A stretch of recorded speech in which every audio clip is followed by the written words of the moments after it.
Yeah, blessed evening, folks. Done with the shoulder isolation workout. Something I want to share. I'm compelled to do so. See, the Iron Church has moved.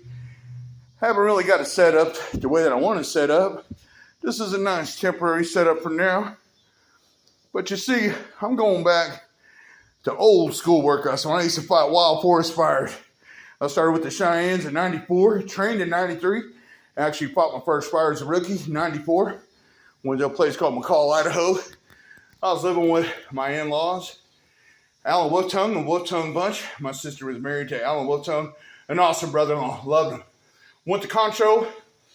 Actually, I walked most of that way. Might have walked all that way that day. Ain't nobody was picking this Delaware up. And I shook John Youngbull's hand. He said, "You're too late." He said, "But you train. Be ready for next year."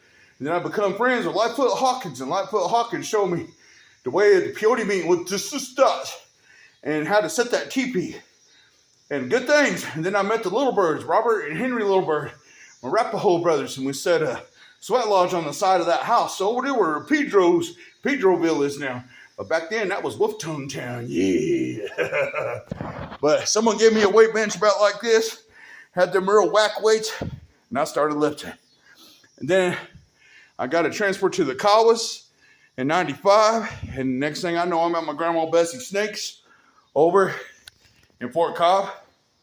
And my cousin Larry Frank, shout out to you, cuz he had that one big wide weight bench. To this day, one of the best benches that I ever had. This is a great bench, but as you see, the bench part fell apart. That's why I got to do some kind of improvisation with that. But this is a great system, but that bench is very memorable. And at Mike Walls, you remember Henry Circles, Kelly Withers, Zach. I can't remember Zach's last name, but it's Kendra Tody's brother. Many came by and tested their mind on that bench. Kyle Tattletty, you remember. Man, we had like 2 or 3 benches. One we had to give back, and I don't want to get into that. But here's the thing that I do want to get into right here, right now. So every time that I come out here, just like the days, Larry Frank, when I was training, when I straightened up, sobered up, I had a grandma's, felt good to be sobered up because I was a beer drunk for many years. I sobered up, slimmed down to a nice 170 pounds of lightning.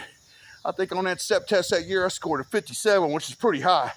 45 and below, you fail. 45 and up, you score good. 57 is pretty good. You know, they go by your heart rate and this and that, how much you weigh, how tall you are, and then basically they touch this and they figure out your heart rate. But I would bring your weight bench out every day, lift, and I put it all back. So, you know, all these years later, here I am in my 50s. When I used to go to the YMCA, I went there for 7 years. I could not stand when weights were not put up. And I believe if I go into your gym, weights best be put up. Things be wiped down. That's what I like about the Comanche gym. But they're confused. Can people that ain't Comanche go or not? From what I understand, again, if I sign in as a guest, well, you know what? I'm not a guest here. I'm not a member here. I am me. Ain't nobody going to tell me what to do here. But I don't have to be told to do this very thing right here, which I hate when gyms do not do. Here's a demonstration. Ta-da! See, how hard was that? And I had about an eighth of my gym out there. If I could put a whole gym up, you could definitely serve your gym right. And do what's right. Put them weights up, rack your weights, wipe it down. Or you can get a garage gym like me. So there you go. That's what I think about all this.